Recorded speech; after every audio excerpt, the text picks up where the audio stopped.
नमस्कार, आज की बात में आपका स्वागत है। सबसे पहले आपको दीपावली की बहुत बहुत शुभकामनाएं। शुरुआत करते हैं आज की बहुत अच्छी खबर से।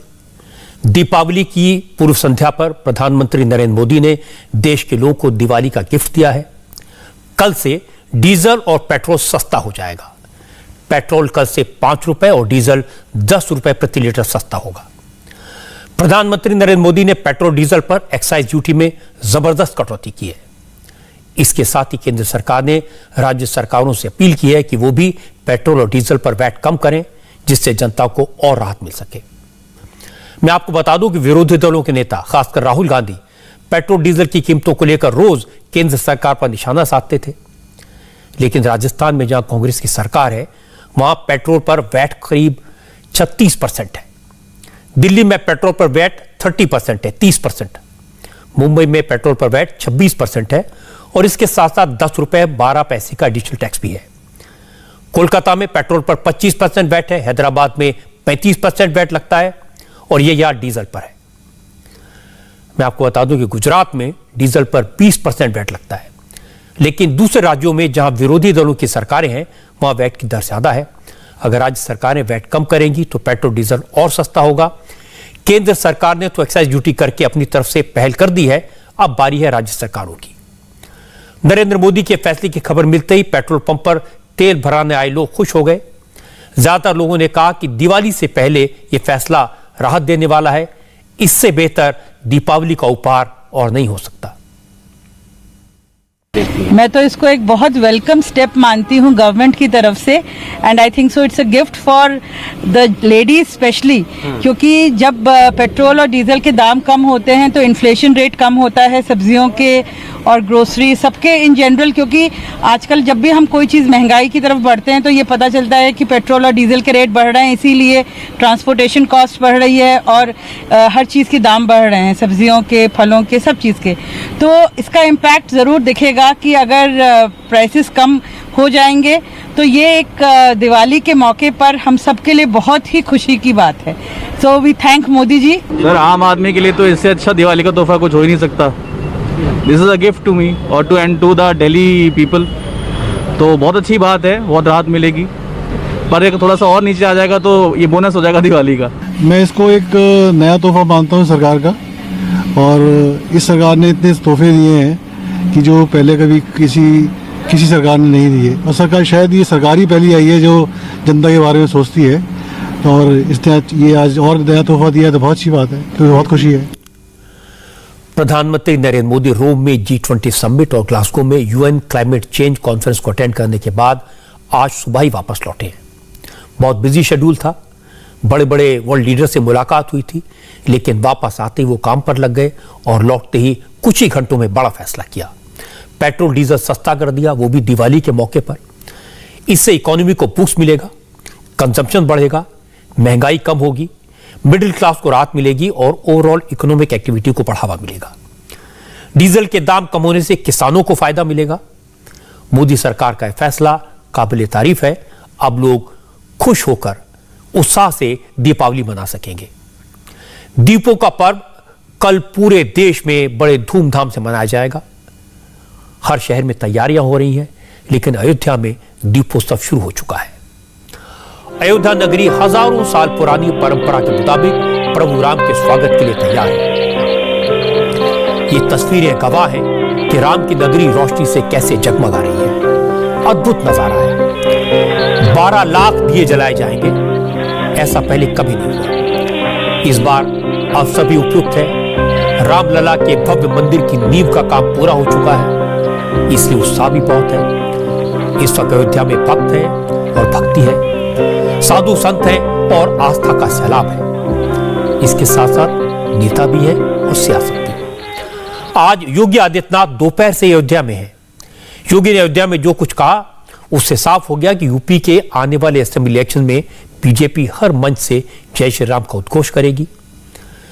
यूपी की सियासत में राम का नाम बड़ा मुद्दा होगा। राम के भव्य मंदिर का जिक्र होगा। बीजेपी गांव, गरीब, किसान, मजदूर, नौजवान, बुजुर्ग सबकी बात करेगी, काम का हिसाब भी देगी, लेकिन साथ ही यह भी पूछेगी बीजेपी के विरोधी राम मंदिर का विरोध क्यों कर रहे थे। जो आज राम नाम जप रहे हैं, उन्होंने राम भक्तों पर गोलियां क्यों चलवाई थी। आज योगी ने इसी अंदाज में बात की।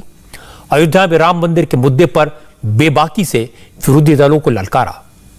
राम के नाम पर राजनीति सारे दल कर रहे हैं, पर आज योगी आदित्यनाथ का अंदाज आक्रामक था। यूपी में आने वाले चुनाव पर इसका क्या असर होगा, विरोधी दल योगी को कैसे जवाब देंगे, ये सारी बात हम करेंगे। लेकिन पहले अयोध्या की तस्वीरें आपको दिखाता हूं, क्योंकि अयोध्या से रोशनी की जो तस्वीरें आ रही हैं वाकई में अद्भुत है। ऐसी अयोध्या, इतनी रोशन अयोध्या, इतनी शानदार अयोध्या, इतनी चमकती हुई अयोध्या, इतनी उमंग और उत्साह से भरी अयोध्या, इतनी शांत और भक्ति से भरी अयोध्या आपने पहले कभी नहीं देखी होगी। तस्वीरें अयोध्या की हैं। आसमान से अयोध्या का नजारा इस वक्त ऐसा दिख रहा है, सिर्फ राम जन्मभूमि नहीं, अयोध्या के सारे मठ और मंदिर रोशनी से सरोबार है। आसमान से रोशनी के बीच जो काली पट्टी दिख रही है वो सरयू नदी है, और सरयू के दोनों तरफ घाटों पर एक साथ 9 लाख दीप जल रहे हैं।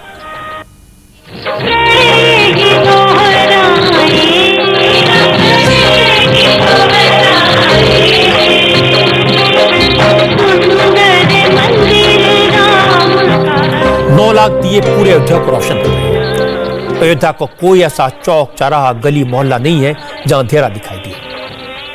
चारों तरफ खुशी का माहौल है। 9 लाख दिए तो सिर्फ सरयू के किनारे जलाए गए हैं, जब 3 लाख और दिए अयोध्या के अलग अलग इलाकों में रोशन हो रहे थे। कुल मिलाकर पूरी अयोध्या में छोटी दीपावली के दिन दीपोत्सव के मौके पर 12 लाख दिए जलाए गए, और बाकायदा अलग अलग कैमरों से ये तस्वीरें पूरी दुनिया में देखी जा रही हैं। योगी सरकार ने भव्य इंतजाम किया। सबसे अच्छी बात तो यह थी कि सरयू नदी के ऊपर लगातार ड्रोन से भी दीपोत्सव की तस्वीरें दिखाई जा रही थी, जो बहुत शानदार है। 12 लाख दिए जलाने के लिए 32 टीमें जुटी थी। अकेले राम जन्मभूमि परिसर में 51,000 दीप जलाए गए। शाम 6 बजे से 6:30 बजे तो पूरा घाट जगमगा रहा था। और मैं आपको बता दूं कि पिछले साल कोरोना के साए में दीपावली मनाई गई थी, लेकिन उस वक्त भी 6 लाख दिए जलाए गए थे। यह अपने आप में एक वर्ल्ड रिकॉर्ड था। इस बार अयोध्या की दिवाली ने पुराने सारे रिकॉर्ड तोड़ दिए। आज जिस वक्त 12 लाख दियों से भगवान राम की नगरी रोशन हो रही थी, उस वक्त हमारी संवाददाता रुचि कुमार भी अयोध्या के सरयू घाट पर मौजूद थी। रुचि कुमार ने बताया कि दियों को जलाने के लिए 36,000 लीटर तेल का इस्तेमाल किया गया।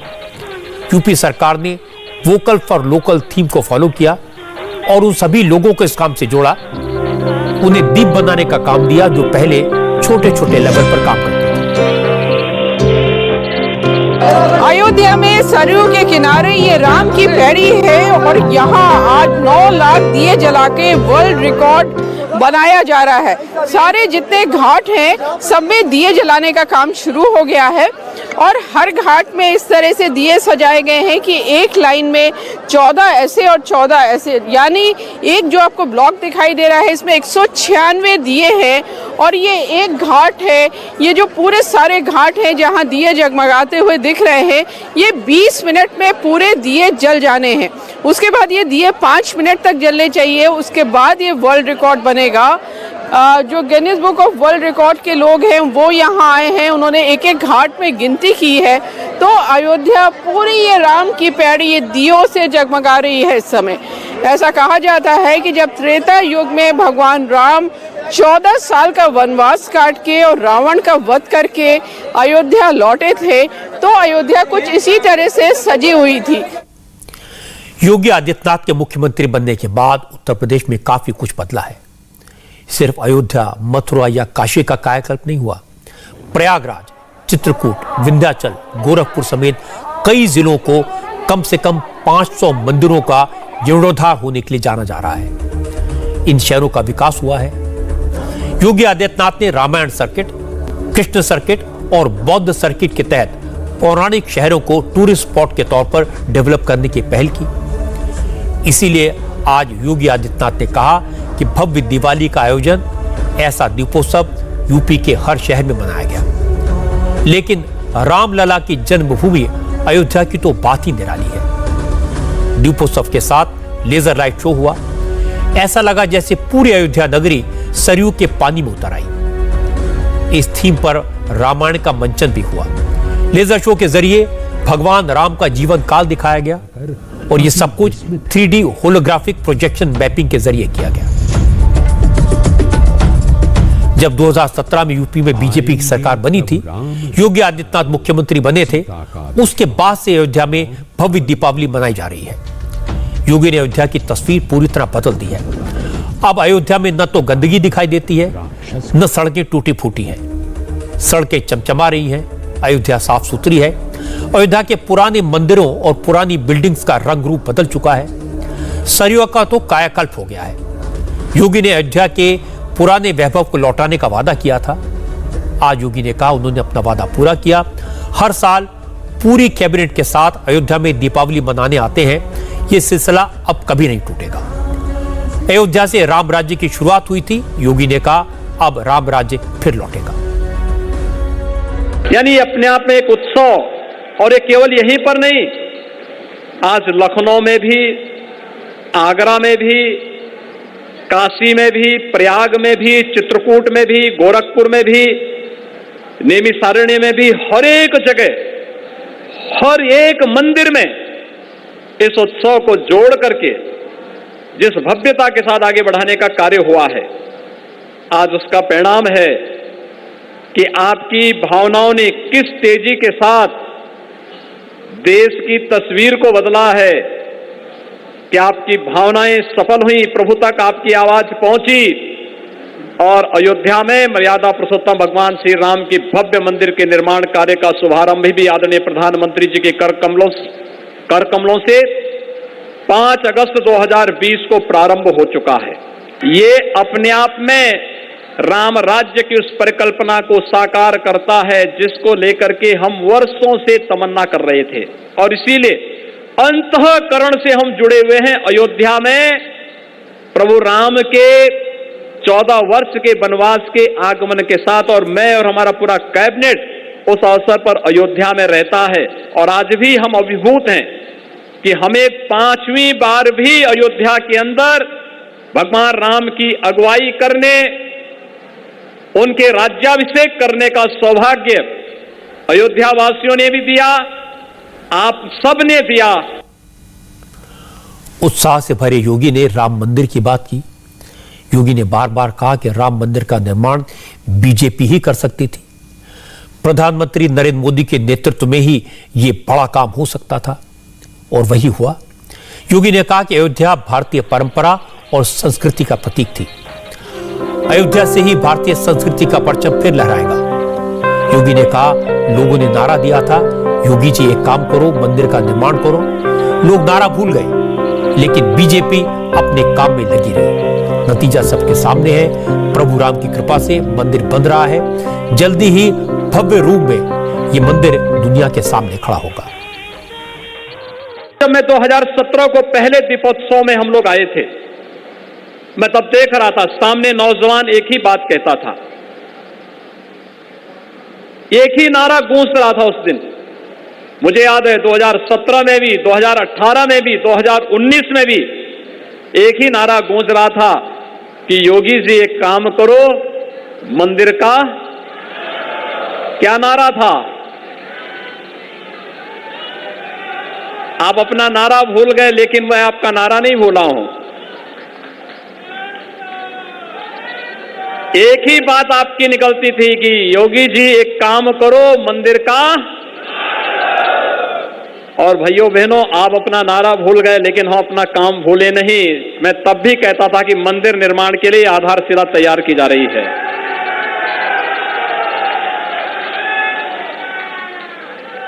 आज मंदिर का निर्माण हो रहा है कि नहीं हो रहा है? पूज्य संतों की ओर से आप खुश हैं? इधर से पीछे सभी लोग इस बात से खुश हैं कि मंदिर का निर्माण हो रहा है भव्यता के साथ। अयोध्या अब एक नई सांस्कृतिक नगरी के रूप में दुनिया के अंदर छानी चाहिए। अयोध्या में भगवान राम के भव्य मंदिर के निर्माण के मार्ग में अब कोई बाधा नहीं। दुनिया की कोई ताकत अयोध्या में 2023 तक भगवान राम के भव्य मंदिर के निर्माण को रोक नहीं सकती है, यह तो हर व्यक्ति जानता है। क्योंकि मोदी जी के आने के साथ देश के अंदर एक बात और चली है कि मोदी हैं तो मुमकिन है।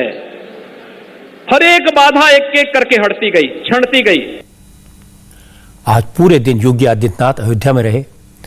राम कथा पाठ में उन्होंने राम, सीता और लक्ष्मण की आरती उतारी, तिलक किया। शाम को सरयू घाट पर आरती की और फिर राम की पैड़ी पर पहुंचे। यहां 9.25 लाख दिए जलाए गए। योगी आदित्यनाथ के साथ केंद्र सरकार के टूरिज्म और कल्चर मिनिस्टर जी किशन रेड्डी, यूपी के deputy chief minister Keshav Prasad Maurya के अलावा योगी सरकार के तमाम मंत्री मौजूद थे। इस आयोजन के दौरान आज योगी आदित्यनाथ ने अयोध्या के जरिए यूपी चुनाव का टोन भी सेट कर दिया।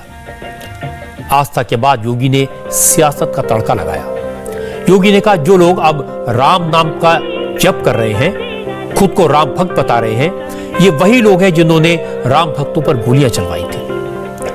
योगी का इशारा समाजवादी पार्टी की तरफ था, अखिलेश यादव की तरफ था। 30 अक्टूबर 1990 और 2 नवंबर 1990 को अयोध्या में विश्व हिंदू परिषद की कॉल पर हजारों रामभक्त कार सेवा के लिए अयोध्या पहुंचे थे। उस वक्त यूपी में मुलायम सिंह यादव की सरकार थी। मुलायम सिंह ने राम भक्तों पर गोलियां चलाने का आदेश दिया था। इसीलिए योगी ने कहा कि 31 साल पहले नवंबर का पहला हफ्ता ही था, यही वक्त था जब राम भक्तों के खून से सरयू लाल हो गई थी। राम भक्तों का खून बहाने वाले आज जय श्री राम का नारा लगा रहे हैं। आज से ठीक 31 वर्ष पहले आज के दिन अयोध्या में क्या हो रहा था।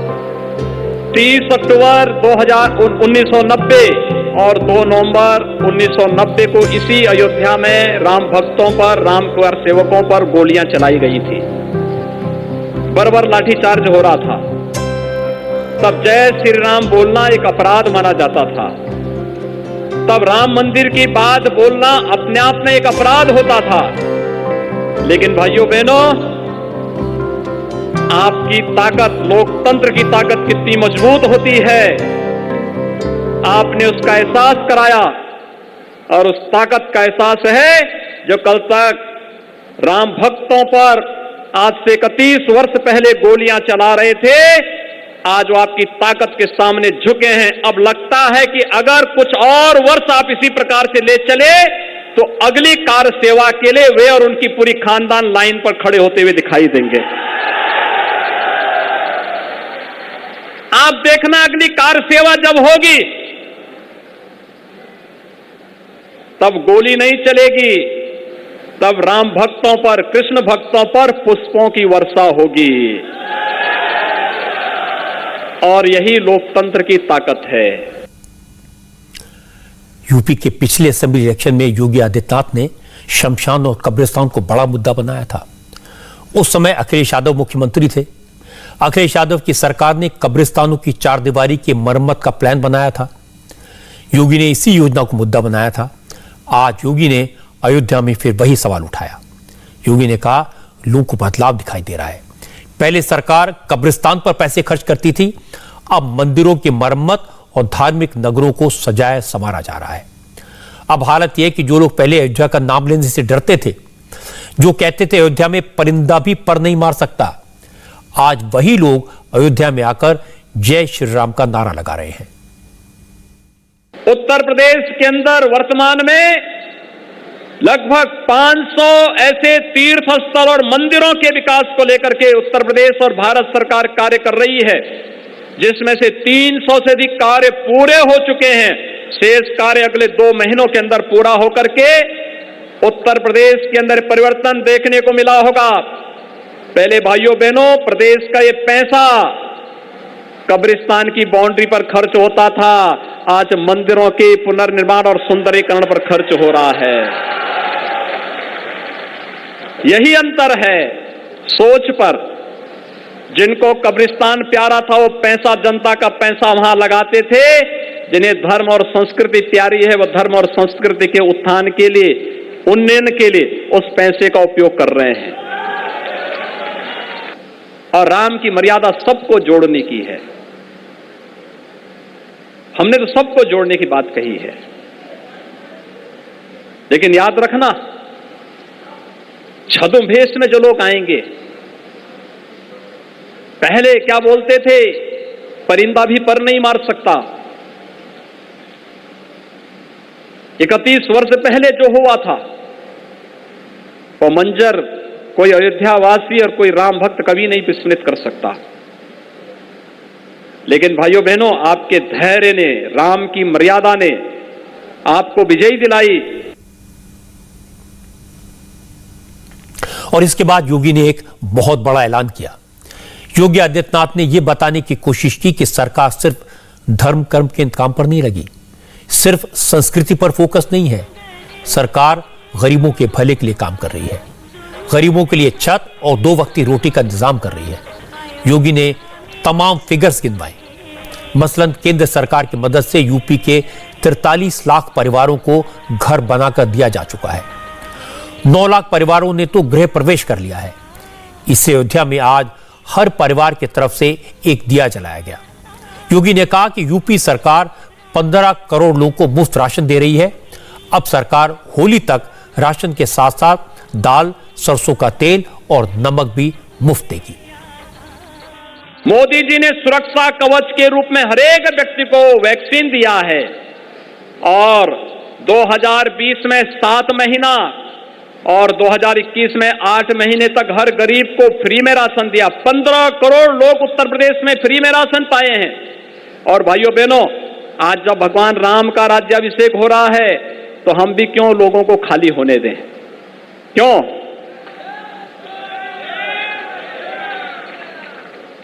प्रदेश के 15 करोड़ लोगों के लिए कोई घोषणा कर लें, इससे अच्छा अवसर नहीं आएगा। राम राज्य की परिकल्पना साकार करने का यही एक अवसर होगा। प्रधानमंत्री मोदी जी प्रदेश के अंदर 15 करोड़ लोगों को और देश के अंदर 80 करोड़ लोगों को फ्री में राशन दे रहे हैं। यह योजना नवंबर तक है, लेकिन अभी कोरोना समाप्त नहीं हुआ और इसलिए राज्य सरकार ने तय किया है इस योजना को हम लोग होली तक लेकर के जाएंगे।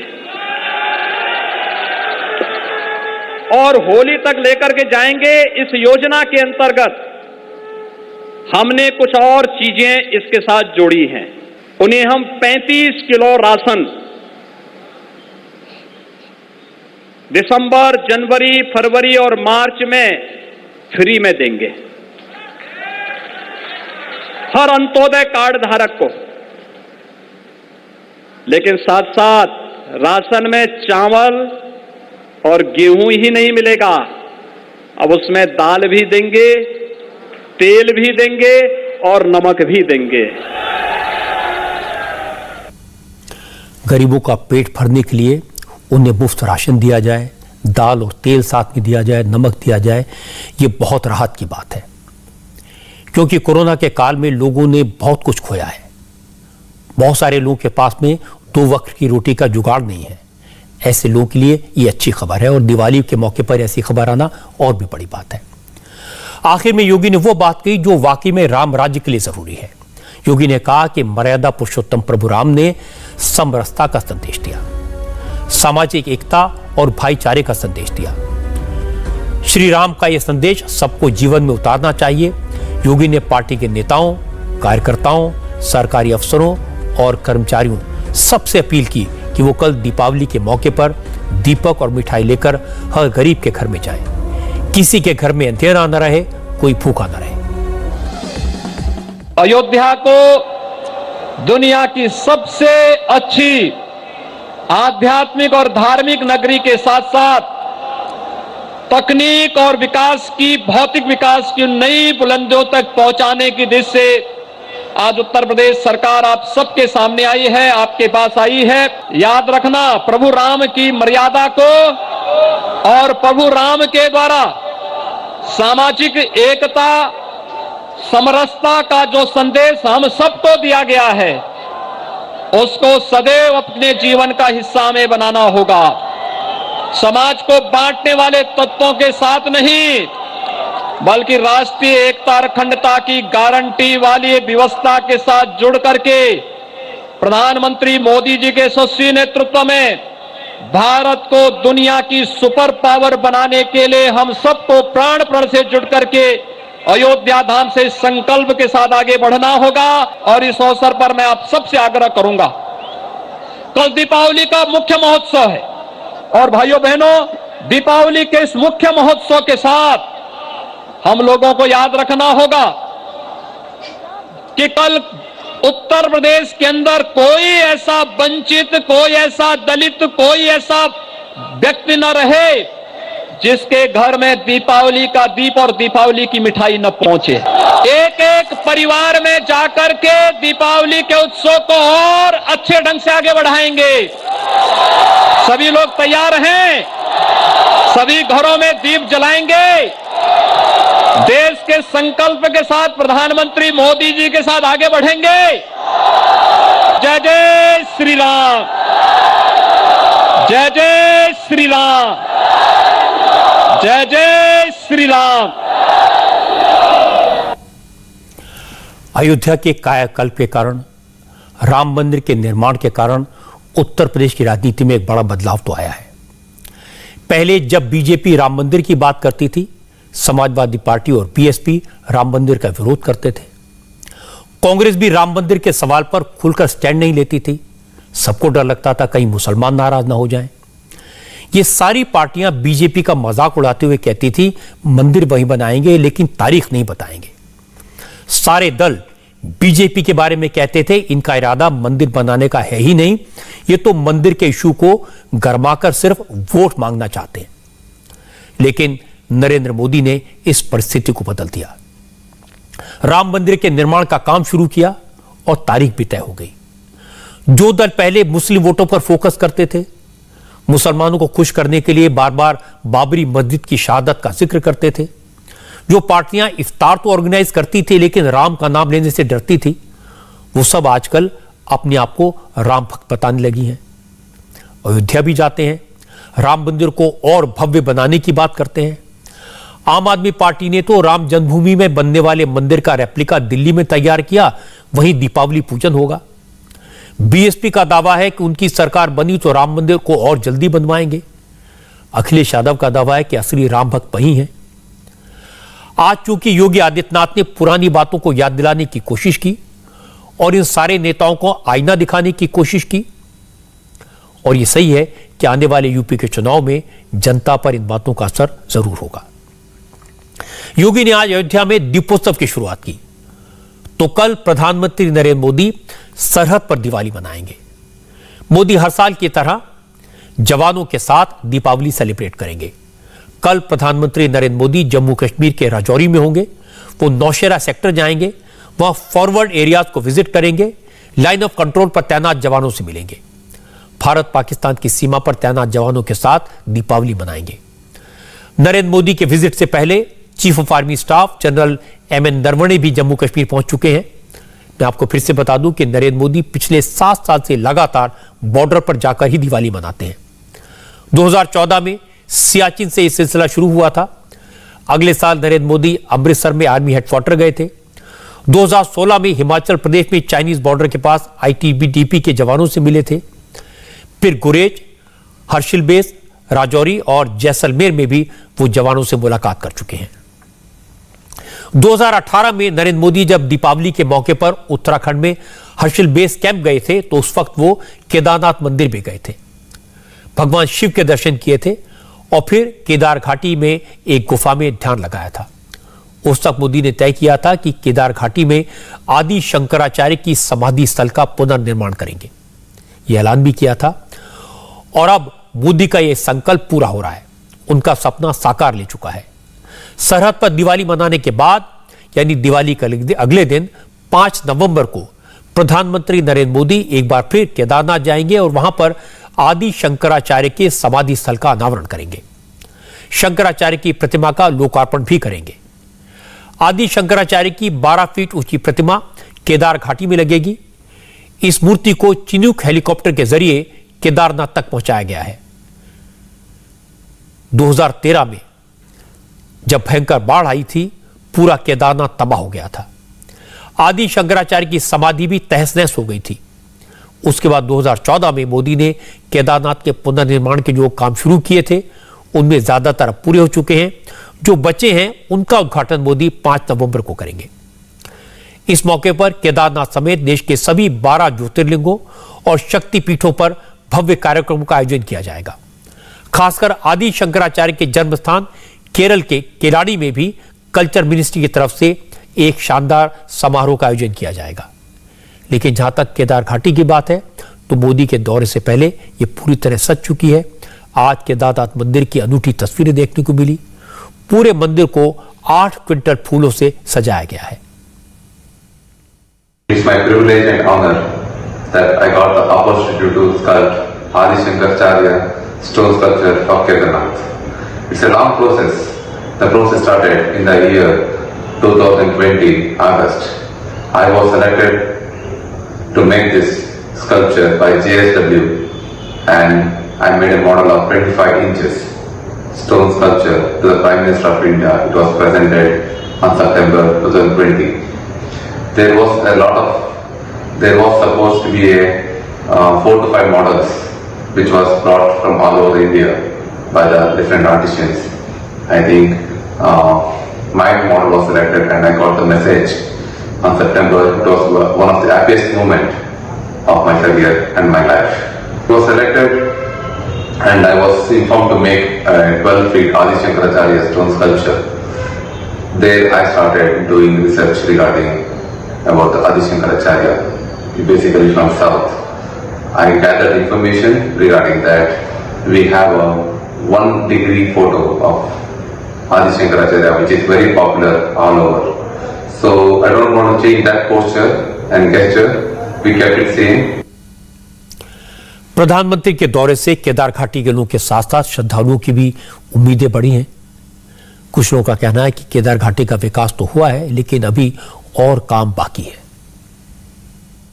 2013 के बाद यहाँ पे पहले से बहुत अच्छी व्यवस्था स्थापित कर दी गई है। हमारे जो माननीय प्रधानमंत्री मोदी जी हैं, उनके मार्गदर्शन में यहाँ पे पहले से बहुत ही अच्छा जो व्यवस्था है यहाँ पे दिखाई दे रही है और सभी यात्री यहाँ पर आकर बहुत ही प्रसन्न है, अति प्रसन्न है। हमें तो ये उम्मीद है कि प्रधानमंत्री जी आएंगे तो जो 18 किलोमीटर का जो मोटर मार्ग 18 किलोमीटर जो रास्ता है, लोग बहुत परेशान होते हैं और हम ये चाहते हैं कि वो 18 किलोमीटर जो रास्ता है उसको मोटर मार्ग से जोड़ दिया जाए, ताकि हर आदमी गरीब से गरीब, अमीर से अमीर भगवान के दर्शन कर सकता है। क्योंकि हर आदमी इतना नहीं है कि जो हेलीकॉप्टर यात्रा कर सके। कंडी डंडी का किराया भी बहुत ज़्यादा है। तो हम ये चाहते हैं ये पूरा मार्ग को जो मोटर मार्ग के केनाल को जोड़ दिया जाए, ताकि केनाल जो है यात्रा सुगम हो सके। लगातार 2011 से यहाँ पे बाबा केदार की यात्रा कर रहा हूँ। 2013 में जो आपदा आई थी उसके 1-2 साल तक काफ़ी तहस नहस यहाँ पे हो गया था, लोगों का रोज़गार छिन गया था। लेकिन आज के समय में लोगों को काफ़ी अच्छा रोज़गार यहाँ पे मिल रहा है और काफ़ी अच्छा यहाँ पे कार्य जो हो रहा है शासन प्रशासन की तरफ से बहुत अच्छा कार्य हो रहा है। आप मंदिर के परिसर में भी देख सकते हैं। 2013 की जो महात्रासदी कह सकते हैं, उससे लगभग पूरे देश में केदारनाथ के प्रति जो भक्तगण हैं वो काफ़ी भयभीत हो गए थे। लेकिन 2013 के बाद आज हम केदारनाथ में पहुंचते हैं, भारत के प्रधानमंत्री यहां पर पहुंचते हैं या उनका आगामी कार्यक्रम है। उसके बाद यहां पे जो विकास कार्य हैं, निर्माण कार्य हैं, बड़ी तेज़ी से हुए हैं और श्रद्धालु आज बहुत बड़ी मात्रा में, बहुत बड़ी संख्या में केदारनाथ के दर्शन करने आ रहे हैं। असल में केदारनाथ तो एक उदाहरण है। मोदी के सोचने का और काम करने का तरीका बिल्कुल अलग है। मोदी बड़ा सोचते हैं, डेडलाइन रखते हैं और फिर उस प्रोजेक्ट को वक्त पर पूरा भी करते हैं। उनकी कोशिश होती है जो काम करें वो ऐसा काम हो जिसे दुनिया देखे। मोदी ने स्टैच्यू ऑफ यूनिटी बनाई, दुनिया की सबसे बड़ी मूर्ति। अब केदारनाथ वैली का रीडेवलपमेंट हो रहा है, सेंट्रल विस्टा का प्रोजेक्ट है। ये सारे काम ऐसे हैं जो मोदी के विजन को रिफ्लेक्ट करते हैं। और बड़ी बात है कि मोदी की सोच में सबसे पहले भारत होता है, भारतीय होता है, स्वदेशी होता है, भारत का मान होता है। और इसका एक बड़ा एग्जाम्पल है कोरोना की स्वदेशी वैक्सीन, जिसे आज दुनिया ने मान्यता दे दी। हमारे देश में डेवलप की गई, हमारे देश में बनाई कोवैक्सीन को आज WHO ने इमरजेंसी यूज के लिए मान्यता दे दी। ये प्रधानमंत्री नरेंद्र मोदी के आत्मनिर्भर भारत अभियान के लिए बड़ी खबर है।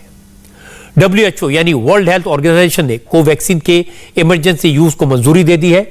भारत बायोटेक की यह कोरोना वैक्सीन पूरी तरह स्वदेशी है, भारतीय है।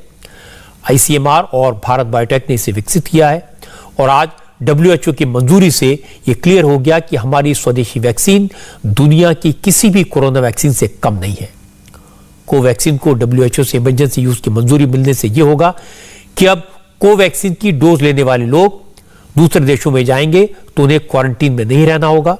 वहां की सरकारें भी कोवैक्सीन ले चुके लोगों को वैक्सीनेटेड मानेगी।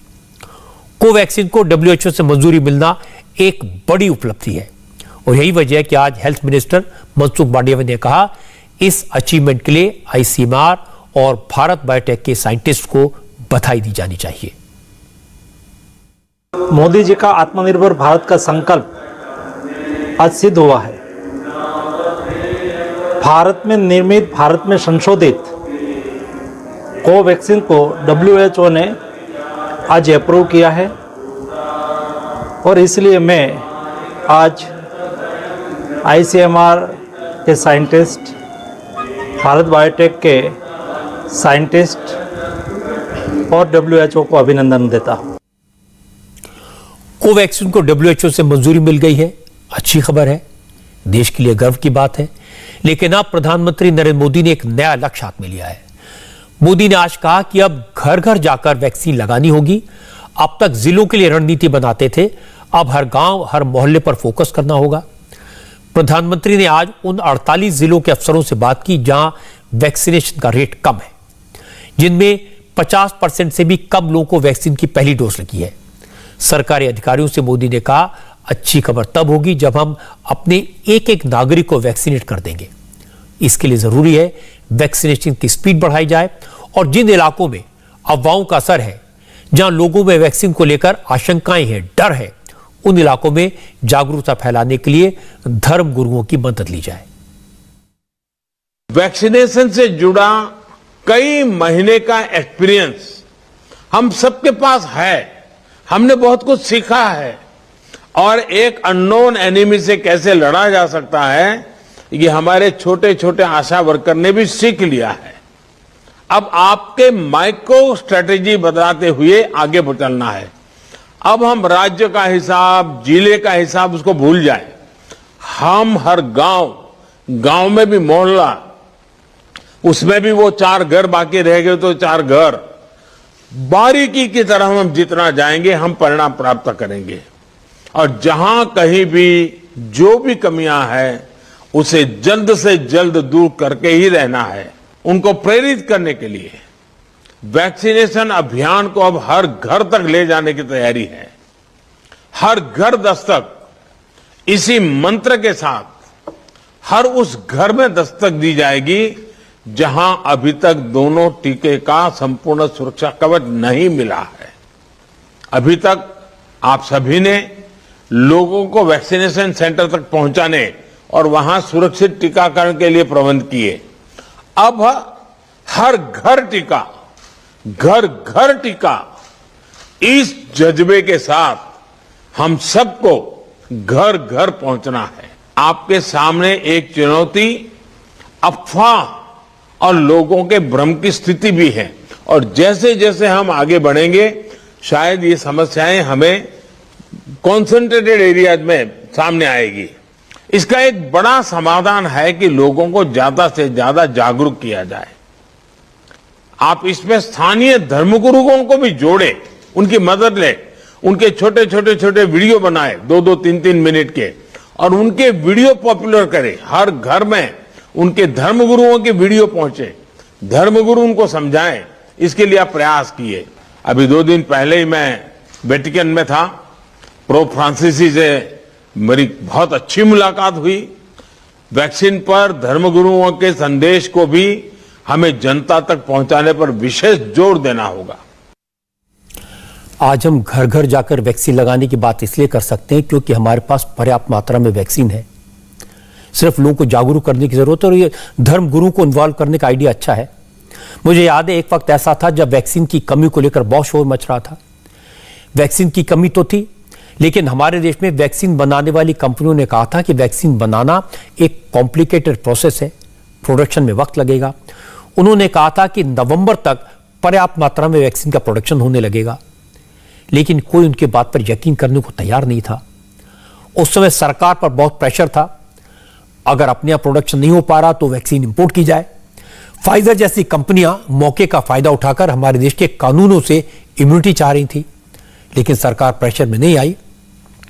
आज लगता है कि अच्छा हुआ सरकार ने किसी तरह का समझौता नहीं किया, प्रेशर में नहीं आए। आज हमारे पास देश में वैक्सीनेशन के लिए पर्याप्त वैक्सीन का स्टॉक है। अब हम दूसरे देशों को वैक्सीन एक्सपोर्ट कर रहे हैं, यह बड़ी उपलब्धि है। इससे अपने देश में कोरोना से होने वाले असर पर काबू पाया गया है। अब हॉस्पिटल पर बेड्स की कमी की मारामारी नहीं है, और दुनिया में जब हमने दूसरे देशों को वैक्सीन देकर मदद की तो इससे देश का गौरव बढ़ा। थोड़ी देर पहले मैंने आपको योगी आदित्यनाथ के तेवर दिखाए। योगी आदित्यनाथ के धारदार तेवरों का असर विरोधी दलों पर रोज दिखाई देता है। आज अखिलेश यादव कह रहे हैं कि बीजेपी का मुकाबला मिलकर करेंगे, छोटी छोटी पार्टियों को साथ लेंगे, बीजेपी के खिलाफ वोटों का बंटवारा रोकेंगे। अखिलेश ने कहा अब वो शिवपाल यादव के साथ भी समझौते के लिए तैयार हैं। पिछले विधानसभा चुनाव से पहले शिवपाल यादव ने प्रगतिशील समाजवादी पार्टी के नाम से अपनी अलग पार्टी बना ली थी।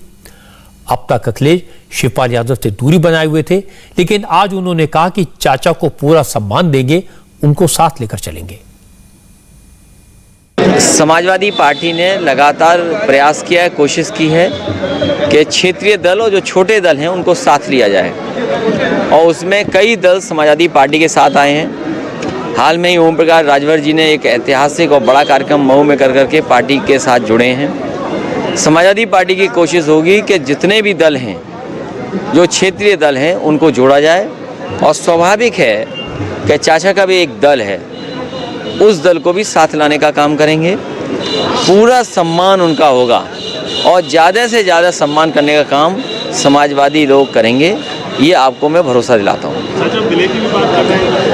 विलय का सवाल नहीं है, सवाल ये है कि चुनाव में हम जब जा रहे हैं तो कहीं गठबंधन जिस तरीके से हो रहा है, हमारा गठबंधन होगा, कोशिश करेंगे कि उन्हें भी साथ लिया जाए।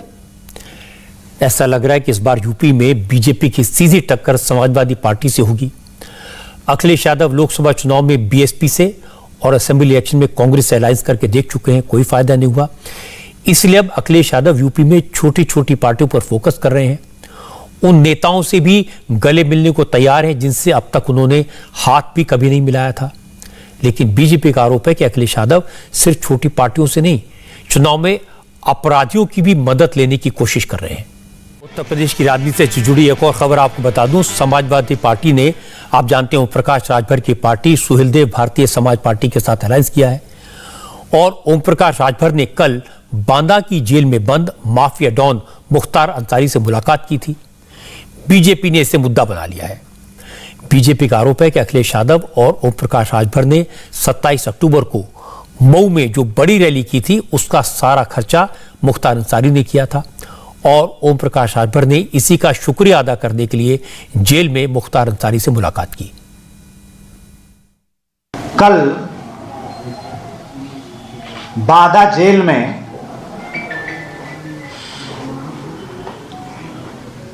असलम राजभर जी, जिनको मैं कहता हूं, उनकी मुलाकात पूर्वांचल के माफिया के साथ हुई।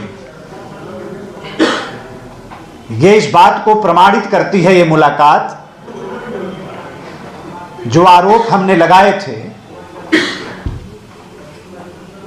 गुंडों और माफियाओं की ताकत के बदौलत रैली करके और पूरे के पूरे राजभर समाज को जिस तरह से अपमानित वहां किया गया, आज हमारी कही गई बात पूरी तरीके से अक्षरशः सच साबित हुई। लेकिन ओम प्रकाश राजभर इस मुद्दे पर डिफेंसिव नहीं है, ऑफेंसिव है।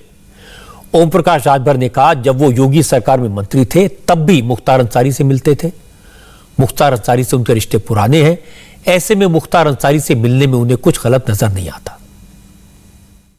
देखिए, मैं भारतीय जनता पार्टी की सरकार में सम्मिलित था, मिनिस्टर था, तब भी मैं आगरा जाके मिला मिनिस्टर की हैसियत से। मैं जाके मिला बांदा, मैं जाकर के उनसे रोपण में भी मिला, तब तो बीजेपी ने सवाल नहीं उठाया कि हमारा मिनिस्टर क्यों जा रहा है वहां मिलने।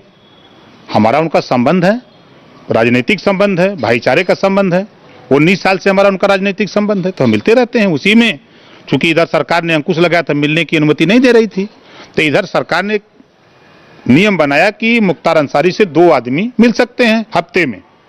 उसी कड़ी में मैं भी गया, हम और उनके बेटे अब्बास गए, दोनों लोगों ने आवेदन किया, नियमावली के तहत हम लोगों को अनुमति मिली, मिले, बात किए, बात करके हम लोग आए। और आते समय जिस तरह का सरकार ने मेरे साथ सलूक किया, ऐसे साफ जाहिर होता है कि 27 अक्टूबर मऊ की रैली से इस सरकार की हताशा और निराशा झलक रही है। अब ये ओम प्रकाश राजभर की भी हत्या करा सकती है। ओम प्रकाश राजभर ने आज एक और खुलासा किया। राजभर ने कहा उन्होंने असदुद्दीन ओवैसी को भी समाजवादी पार्टी के एलायंस में शामिल होने की सलाह दी है। ओम प्रकाश राजभर ने कहा कि ओवैसी को यूपी में 100 सीटों पर एमआईएम के कैंडिडेट उतारने की जिद छोड़ देनी चाहिए। एक उनका जनाधार है। आज भारतीय जनता पार्टी क्यों मुसलमान के वोट के लिए करे कि हम जहां मुस्लिम बाहुल सीट है वहां एक बूथ पर 100 मुसलमान को सदस्य बनाएंगे? क्यों? अब नहीं भगाओगे देश से मुसलमान को? अब क्यों प्रिय लग रहे हैं मुसलमान? कल तक तो बड़ा उछल रहे थे कि देश से निकाल दूंगा। कहां गई भाजपा के ऊंचो एजेंडा? कहां गए जो लोगों को भरमा रहे थे, हिंदू मुसलमान का नफरत फैला रहे थे? तो वो एक जनाधार वाला नेता है, ओम प्रकाश राजभर के साथ रहता है, रहेगा। और आने वाले दिनों में 2022 के चुनाव में 403 सीट में वो जहां से लड़ेगा वहां से लड़ाएंगे। आपके सहयोगी दल हैं AIMIM, उन्होंने भी कहा था कि जहां से आप लड़ना चाहेंगे हम आपको लड़ाएंगे। आप कह रहे हैं जहां से लड़ना चाहेंगे लड़ाएंगे। पहले तो ये क्लियर कर दीजिए कि AIMIM ओम प्रकाश राजभर जी का गठबंधन वजूद में है या फिर नहीं? देखिए, हम भागीदारी संकल्प मोर्चा से गठबंधन किए हैं समाजवादी पार्टी से, जिसकी घोषणा हो चुकी है। अब इसमें कुछ साथी हमारे हैं अभी भ्रम में हैं। हम उन साथियों से भी कहूंगा कि आप स्वतः डायरेक्ट बात कर लो। 100 सीट लड़ने से बढ़िया है कि आप 10 सीट लड़ो भाई, 10 जीत जाओगे। 100 लड़के 1 नहीं जीतोगे, क्या मतलब है उससे? ओम प्रकाश राजभर ने पहले ओवैसी के साथ अलायंस किया था, ओवैसी के साथ मिलकर भागीदारी संकल्प मोर्चा बनाया था, लेकिन अब राजभर ओवैसी को किनारे करके अखिलेश यादव के साथ खड़े हो गए और अब ओवैसी को भी अखिलेश के साथ आने की सलाह दे रहे हैं। तो राजभर कब कहां किसके साथ चले जाएं, कोई कुछ नहीं कह सकता। इंडिया टीवी हर वक्त हर जगह डाउनलोड करने के लिए सर्च करें India TV news Google play store या ऐप स्टोर पर।